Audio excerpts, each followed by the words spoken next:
தானே இருக்கோம்னு அர்த்தம். இதுக்காக மகாத்மா காந்தி நமக்கு சுதந்திரம் வாங்கி கொடுத்தாரு. மகாத்மா காந்தி நாம எங்க நினைப்பு வச்சிருக்கிறோம், அவர் தான் ஒட்டு மொத்தமா நாம மறந்துட்டோமே. அந்த தேச பிதாவோட தபால் தலை நம்ம நாக்கில ஒட்டினாலும் கூட அவரோட தத்துவங்கள் நம்ம நெஞ்சில ஒட்டல. மகாத்மா காந்தி கனவு கண்ட சுதந்திர இந்தியாவை உருவாக்க வைக்கலனாலும் நாமெல்லாம் அவருக்கு தெருவுக்கு தெரு செலவு வைக்கிறமே. எதுக்காக காக்கா உட்காரவா? Mister Srinivasan, please give it to her.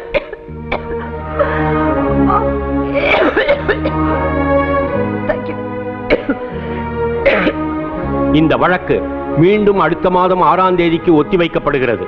தேவசகாயத்துக்கும் இருந்த நெருங்கிய நட்பை பயன்படுத்திக்கிட்டு உங்க மக காயத்ரியை ஒரு அறிஞன்னு பொய் சர்டிபிகேட் வாங்கி அவளை படிக்க வச்சிருக்கீங்க. நீங்க செஞ்சது பெரிய கிரிமினல் குத்தம் ஒத்துக்கிறீங்களா? நான் பொய் சொன்னேங்கிறத ஒத்துக்கிறேன், ஆனா அது குத்தம்னு ஒத்துக்க மாட்டேன். வக்கீல் சார், எனக்கு ஒரே பொண்ணு, அதனால அந்த பொண்ணையே ஒரு புள்ள மாதிரி நிறைய படிக்க வைக்கணும்னு ஆசைப்பட்டேன். காயத்ரியும் குழந்தையில இருந்தே படிப்புல ரொம்ப புலி. அப்புறம் காலேஜ் அட்மிஷனை பத்தி ஒரு நாள் நினைக்க ஆரம்பிச்சதும் எனக்கு அடிவயத்தை ஒரு கலக்கு கலக்கிட்டு. ஏன்னா என் பொண்ணு படிச்ச வகுப்பு எல்லாம் விட அவ பிறந்த வகுப்பு தான் காலேஜோட கண்ணை உறுத்தும்னு எனக்கு தெரியும். இடம் கிடைக்கிறது குதிரை கொம்பா இருக்குமோன்னு பயந்தேன். அப்புறம் தான் தீர்மானிச்சேன், என் பொண்ணோட ஜாதியை மாத்தி பொய் சர்டிபிகேட் தயார் பண்ணி அவளை மேல படிக்க வச்சேன். கல்யாணத்துக்கே 1000 பொய் சொல்லாம்னு இருக்கிறப்போ கல்விக்கு ஒரு பொய் சொன்னா என்னன்னு தான் அப்படி சொன்னேன். பொய் சொன்னதுக்கான தண்டனையை நீங்க அனுபவிச்சுதான் தீரணும். தப்பு பண்றச்சே தெரியாதா தண்டனை கிடைக்கும்னு? ஆனா நான் இந்த கூண்டுல நின்னுண்டு இன்னைக்கு இப்படி கரடியா கத்துறேன். நான் பொய் சொன்னதுக்கு பின்னாடி உள்ள நியாயம் இந்த 17-16 லோகத்துக்கும் தெரியட்டுமேன்னு தான்.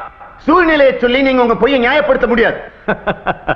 வக்கீல் சார், என் டாக்டர் மாதிரியே மகாபாரதத்துல கர்ணனும் தன் ஜாதியை மாத்தி பொய் சொல்லி பரசுராமர் கிட்ட வில்வித்த கத்துனான். அவன் இமேஜ் ஒண்ணு இறங்கில்லையே. சொல்ல போனா அவன் செத்து போனப்போ தர்ம தேவதையே கண்ணீர் வடிச்சான். உங்களுக்கு டவுட் இருந்தா சிவாஜி நடிச்ச கர்ணன் படத்தை போய் பாருங்க. எது சார் விதண்டாவாதம்? ஜாதி வாரியா ஜனங்களை பிரிக்கிறது நீதி இல்லைன்னு சொன்னா அது விதண்டாவாதமா? ஜனத்தொகையை விட ஜாதி தொகை ஜாஸ்தியா இருக்கிறது இந்த நாட்டில தான் சார். இத்தனை ஜாதிகளை வச்சுண்டு நாம சமதர்ம சோசியலிசத்தை நோக்கி போயிட்டு இருக்கோம் அப்படின்னு சொன்னா வெளிநாட்டுக்காரன் சிரிப்பான். நாம் எல்லாரும் இந்தியர்கள், இந்த மண்ணின் மைந்தர்கள், ஜாதியை பத்தி ஒரு பய மூச்சு விடக்கூடாது அப்படின்னு ஒரு கடுமையான சட்டத்தை கொண்டு வந்திருக்க வேண்டாம். சரி சார், யாரோ தப்பு பண்ணாங்கன்னு வச்சுங்க, அதுக்காக நீங்களும் பண்ணணுமா? மிஸ்டர் ப்ராசிக்யூட்டர், நான் மட்டும் வாழணுங்கிறது என் கொள்கை இல்ல, நானும் வாழணுங்கிறது தான் என் கொள்கை. பல ஆண்டுகள் பின்தங்கி விட்ட மக்கள் படிக்கணும், பதவிக்கு வரணும், வாழ்க்கையில உயரணுங்கிறதுல எனக்கு ஆண்டவன் சத்தியமா எந்தவித ஆட்சேபனையும் கிடையாது. அவங்களுக்கு ஏன் கொடுக்கற அப்படின்னு நான் கேட்கல, என்ன ஏன் தடுக்கிற அப்படின்னு தான் நான் கேட்கிறேன். அவங்களுக்கு கொடுத்து முடிக்கிற வரைக்கும் நீங்க கை நீட்ட கூடாதுன்னு தான் அரசாங்கம் தடை செய்யுது. இது என்ன பட்டாணி சுண்டலா? முதல்ல குப்புசாமியை கொடுத்துட்டு அப்புறம் அப்புசாமியை கொடுக்கிறதுக்கு படிப்பு சார். ஓஹோ, பள்ளிக்கூடத்துல இடம் இல்ல, அதனால இவ்வளவு காலம் படிச்சவங்களை விட இவ்வளவு காலம் படிக்காம இருக்கிறவங்களுக்கு தான் இடம் உண்டு அப்படின்னு சொன்னா இத சொல்றதுக்கு எதுக்கு சார் ஒரு கவர்மெண்ட்? ஆக உங்க பொண்ணு மட்டும் உருப்டா போறோம்னு போய் சொல்லி படிக்க வச்சிட்டீங்க, இதனால ஊருக்கு என்ன நன்மை? எக்ஸ்கியூஸ் மீ யுவர் ஆனர், இந்த கேள்விக்கு என்ன பதில் சொல்ல அனுமதிக்கணும்னு கேட்டுக்கிறேன். Permission granted.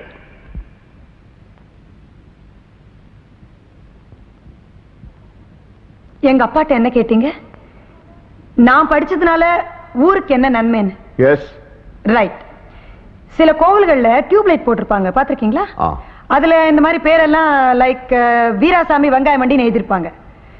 அந்த வீராசாமி கோவிலுக்கு வெளிச்சம் வரதுக்காக விளக்கு போட்டாரா இல்ல தனக்கு விளம்பரம் வரதுக்காக விளக்கு போட்டாரா? தனக்கு விளம்பரமும் கிடைக்கும், அதே நேரத்துல கோயிலுக்கு வெளிச்சமும் கிடைக்குங்கிற 2 நன்மைகளை கருதி போட்டிருக்கலாம். அதே மாதிரிதான் எங்க அப்பா என்னோட அறிவு விளக்கு ஏத்தி வச்சதும். அதனால எனக்கும் பெருமை, நான் பிறந்த இந்த நாட்டுக்கும் பெருமை. சார், என்னால இந்த ஊருக்கு என்ன நன்மை ஏற்பட்டிருக்குன்னு உங்களுக்கு தெரியணும்னா தயவு செஞ்சு என்னோட சர்வீஸ் ரெக்கார்டை வரவழைச்சு பாருங்க சார். ஓகே, உங்க படிப்பறிவினால ஊருக்கு நன்மை விளைஞ்சதாகவே இருக்கட்டும். அந்த படிப்பறிவை நீங்க பொய் சொல்லிதானே அடைஞ்சீங்க. குற்றமில்லாத நன்மையை பிறருக்கு தருமானால் பொய்யையும் வாய்மையாக கொள்ளலாம்னு நான் சொல்லல யுவர் ஆனர், வள்ளுவரே சொல்லியிருக்கார். பொய்மையும் வாய்மையிடத்த புரை தீர்ந்த நன்மை பயக்குமெனின் அறத்துப்பால் 30வது அதிகாரம் 292வது குறள். மேடம், நீங்க உங்களை ஒரு பிற்பட்ட வகுப்பை சேர்ந்த பொண்ணுன்னு சொல்லிக்கிட்டதுனால உண்மையான ஒரு பிற்பட்ட வகுப்பை சேர்ந்த நபருக்கு கிடைக்க வேண்டிய சலுகைகளை பறிச்சிட்டீங்களா இல்லையா? பேக்வர்ட் கம்யூனிட்டி சேர்ந்த யாரோ ஒருத்தர் உங்களால பாதிக்கப்பட்டிருக்காங்களா இல்லையா? Your honour, yes. அந்த பையன் பாண்டியனை இங்க வர வைக்க. Okay, call him. Thank you. Pandian, இங்க வாப்பா.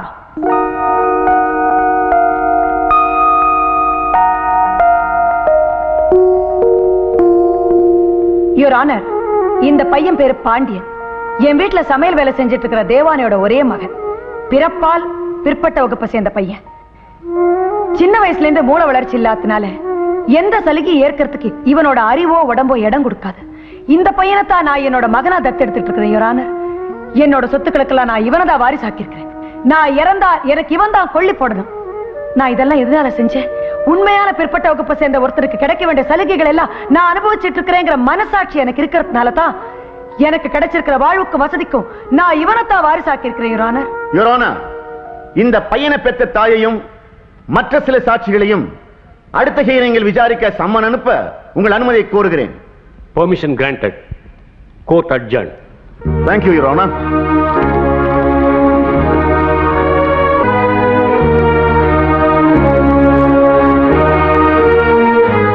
உங்க பேரு தேவானந்தன்? ஆமாங்க.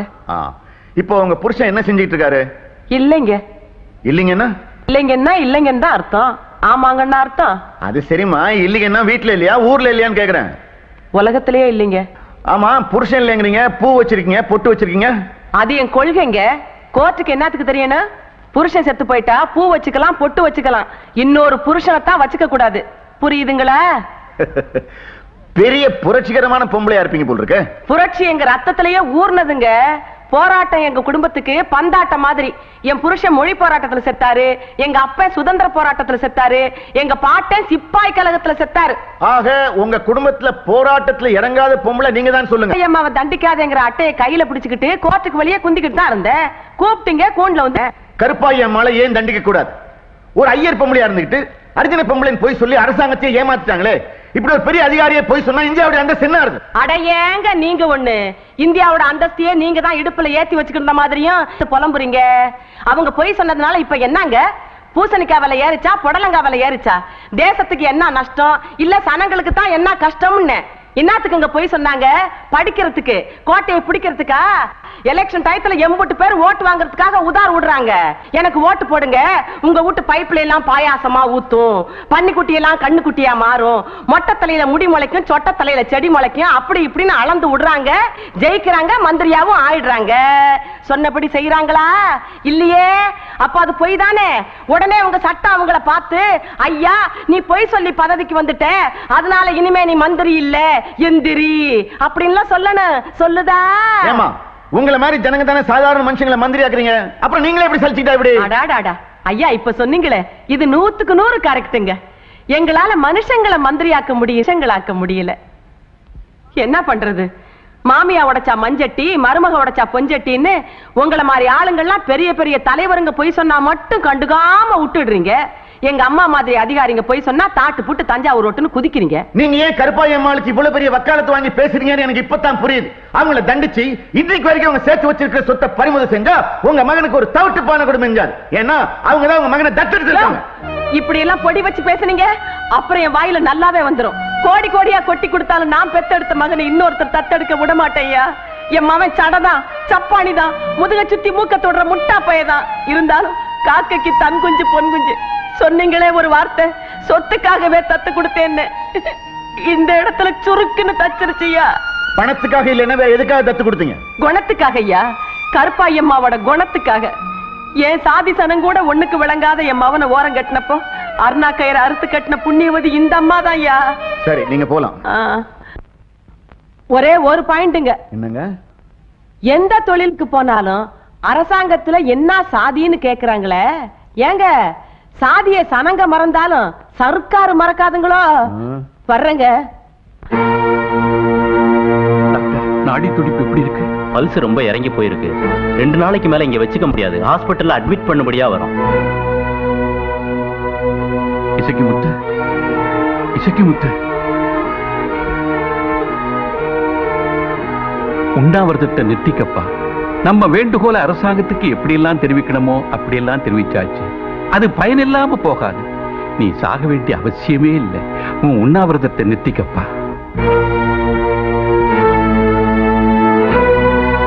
மிஸ் கருப்பாயையும் அவரது தந்தை சங்கர சாஸ்திரியும் தாங்களே ஜாதியை மாற்றி பொய் சான்றிதழ் தயாரித்ததாக ஒப்புக்கொண்டு விட்டார்கள். அதற்கான காரணங்களுக்கு அவர்கள் எவ்வளவு நியாயம் கற்பித்தாலும் குற்றம் குற்றமே.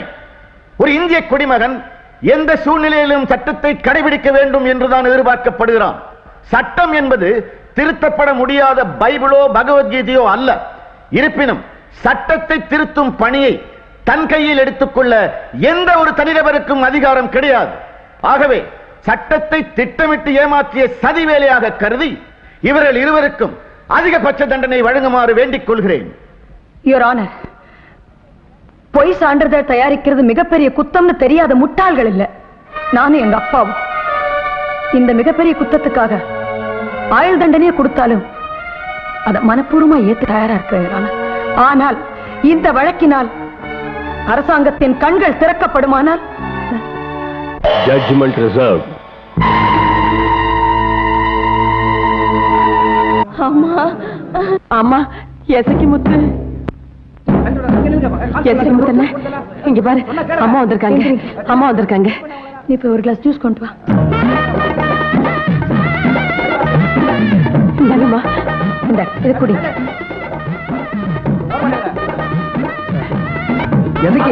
அம்மா நம்ம கூடவே இருப்பாங்க.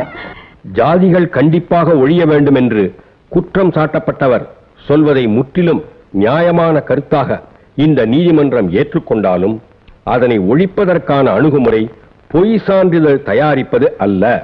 நீண்ட காலமாக ஒதுக்கப்பட்டு புறக்கணிக்கப்பட்டிருந்த மக்களை கைதூக்கிவிட அரசாங்கம் சில சலுகைகளை வழங்கியிருக்கிறது. பொய் சான்றிதழ் தயாரித்ததற்கு தார்மீக முறையில் பல நியாயங்களை பித்தாலும் பொய் சான்றிதழ் தயாரித்தது சட்டப்படி குற்றமாகும். எனவே இபிகோ 197வது செக்ஷன் படி கருப்பாயி என்கிற காயத்ரிக்கும் அவரது தந்தை சங்கர சாஸ்திரிக்கும் தலா 3 ஆண்டு காலம் சிறை தண்டனை விதித்து தீர்ப்பு வழங்குகிறேன்.